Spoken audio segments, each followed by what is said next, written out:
COVID-19 lockdown has made us rethink so many parts of our lives, including going to the movies. The annual Provincetown Film Festival has reimagined itself with a greatly reduced programme that kicks off July the 16th. Aside from 2 nights at Welfleet Drive-In Theater, all the other movies will be available streaming online. The good news is that you can see these from wherever you are in the world, but the bad news is that they limit the number of viewers who can access them, so you need to book them as soon as you can. We've looked at the queer films in the programme, and as usual they're excellent, and here's our take on them. Husband and husband filmmakers P. David Ebersol and Todd Hughes' exhilarating new documentary celebrates the genius of Pierre Cardin, an unsung hero in the world of design despite his enormous achievements. This affectionate profile recognises the legacy of his work, which made him the most successful designer of his generation. The filmmakers not only gained the cooperation of the great man himself, but got access to stunning archival footage. It's a fashionista's dream. Be sure to catch our own interview with the filmmakers too. They are PTown Film Festival regulars, having launched their last film about Jane Mansfield here a couple of years ago. Pierre Cardin is one of the greats.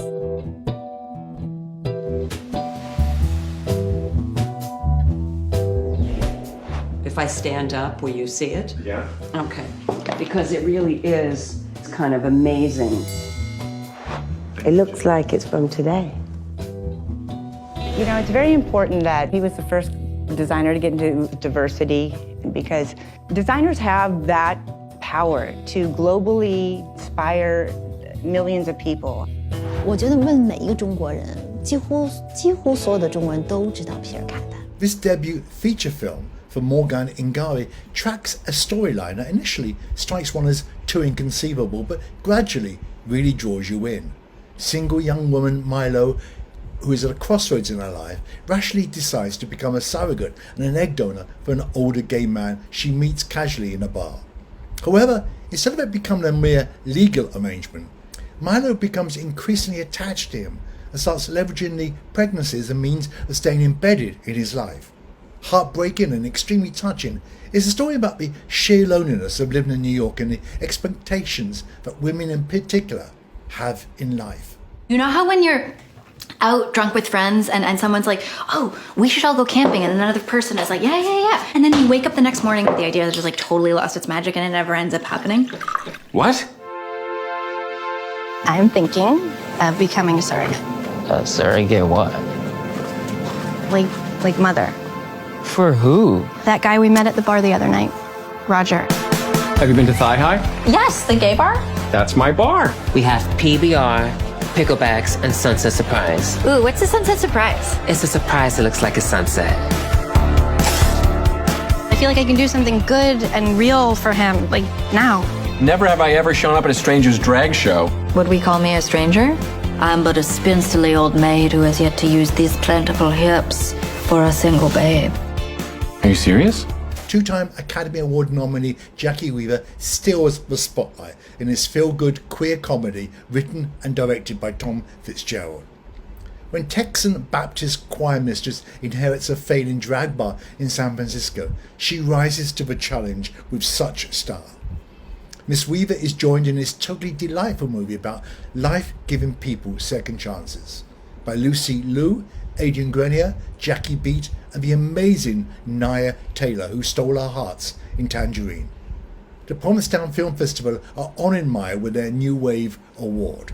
Do not miss this film, and also be sure to check out the interview Queerguru has just filmed with Maya too.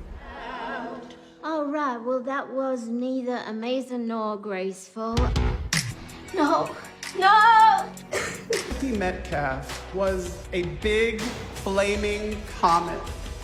More laughter, more joy, more mascara. Ricky's mom from Texas. Ricky and I were best friends. Is Ricky the baby's father? Oh, definitely not. Do you know who is? Yeah, like 90-something%. Oh my lord, I've inherited a gay bar.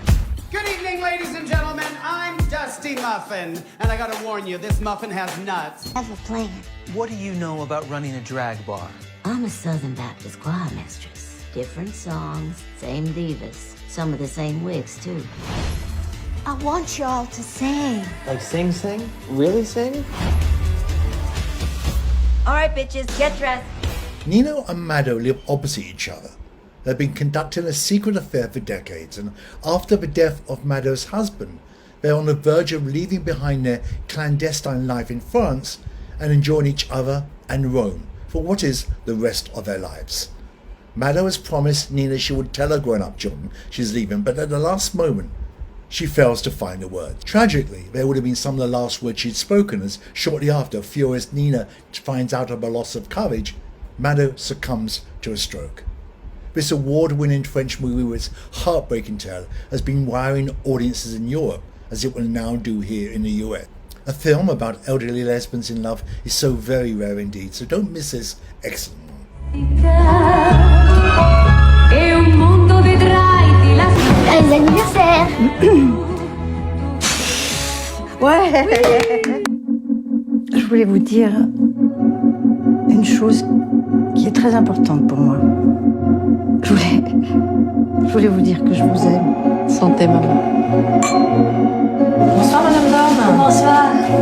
T'as rien dit à tes enfants, non? T'as pas osé? C'est ça?